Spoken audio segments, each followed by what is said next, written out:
lazimishwa vya Juni 2025 vikilenga kudhoofisha uthabiti wa taifa la Iran.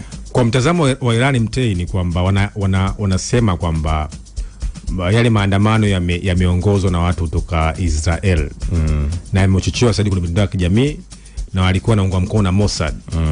Na kuna wale maandamano wanasema kwamba walikuwa sio wa Iran.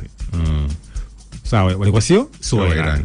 Kwa sasa kuna baadhi ya watu wa Iran wenyewe of course walikuwa na hoja za kupinga ugumu wa maisha, sarafu ya riali kutazama imedondoka zaidi katika sarafu ya dola, lakini maisha ni magumu kwa sababu ya vikwazo vya kiuchumi, lakini walipewa fursa ya kuandamana.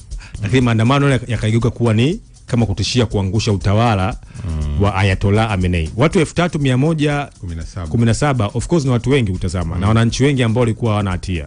Na nimeona kwa mfano tume ya haki za binadamu sawa imekuwa imeanza kuchunguza ya kimataifa hali ya Gaza.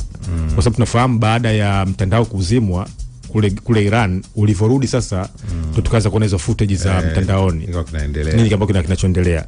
Na Iran wao wamesema wazi kabisa kwamba maandamano yalikuwa yanatishia kuangusha utawala wa Ayatollah Khamenei, ambao maandamano haya yalikuwa yanaungwa mkono na wapinzani wetu mahususi ambao ni Mossad, Israeli na nchi ya Marekani. Kwa sasa ni story ambayo kweli ukiitazama inafikirisha kwa sababu kuna watu unajua karibia 800 wanatakiwa wanyongwe kule Iran kwa sababu wao wamepewa kesi ya kuhujumu taifa.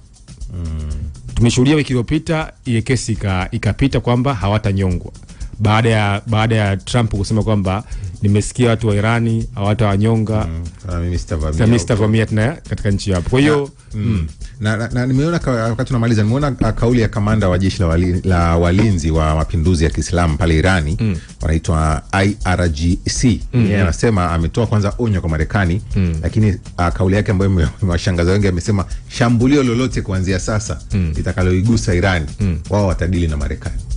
Yaani kikitokea chochote kinachohusu mauaji Irani wao watashambulia kinachoitwa Marekani. Bwana au IRGC hilo ni kundi kubwa sana mzee la nchi ya Iran. Unajua Iran wana jeshi, afu hilo IRGC ndio linaangalia sasa kulinda utawala. Kazi yake ni kulinda utawala wa Ayatollah.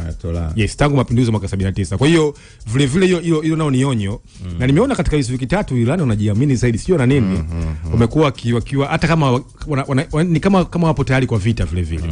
Wamejiandaa na shambulio lolote. Na nimeona vile kuna footage zinasema kwamba Marekani naye amekuwa akipeleka vingi vikubwa Mashariki ya Kati.